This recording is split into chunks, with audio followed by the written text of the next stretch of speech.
सिनेतारकांची उपस्थिती, डीजेचा दणदणाट, तरुणांचा जल्लोष आणि दहीहंडी फोडण्यासाठी गोविंदा पथकांनी मानवी मनोऱ्यांचे रचलेले थरावर थर अशा उत्साहपूर्ण वातावरणात मंगळवारी रात्री अहमदनगर शहरामध्ये दहीहंडी उत्साहात साजरी झाली.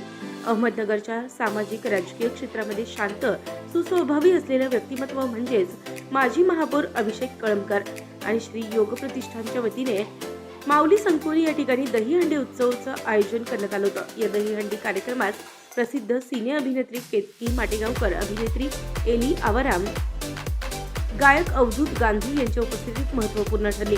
राजकीय सामाजिक क्षेत्रामध्ये अहमदनगरच्या राजकारणात आपला ठसा उमटवणारे अभिषेक कळमकर श्रीयोग प्रतिष्ठान गेली अनेक वर्षापासून अहमदनगर शहरामध्ये सामाजिक आणि धार्मिक समाजहिताचे कार्यक्रम साजरे करत असतात. काल देखील दहीहंडी उत्सव मोठ्या उत्साहामध्ये साजरा करण्यात आला. यावेळी गायक अवधूत गांधी यांनी अभिषेक कळमकर यांच्या कार्यावरती सुंदर असं गीतलेखन करून गायलं देखील आहे. अहमदनगर शहरातील दहशत गुंडगिरी यांचा नायनाट करणारा युवा नेता म्हणजेच अभिषेक कळमकर असं हे गीत असून या गीतावर देखील दहीहंडी उत्सव पाहण्यासाठी आलेली तरुणाई फिरकलेली पाहायला मिळाली. या कार्यक्रमास माजी आमदार दादाभाऊ कळमकर तसेच राष्ट्रवादी काँग्रेस शहर शरदचंद्र पवार गटाचे पदाधिकारी आणि नगर शहरातील परिसरातील नागरिक, माता भगिनी मोठ्या संख्येने उपस्थित होत्या. बोलेंगे क्या?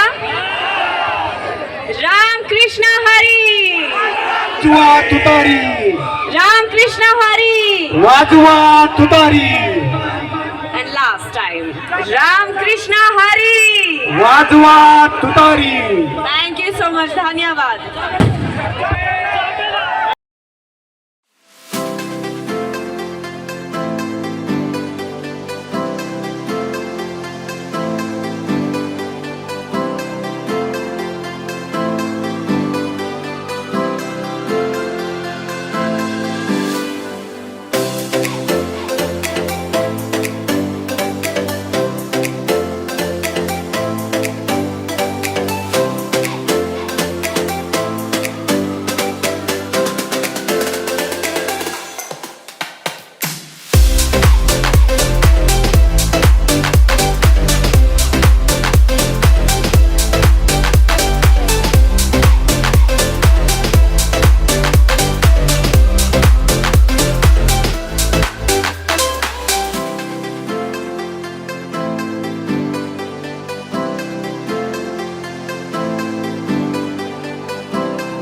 उत्तर महाराष्ट्र न्यूज नेटवर्कसाठी अमोल बांबारकर, अहमदनगर.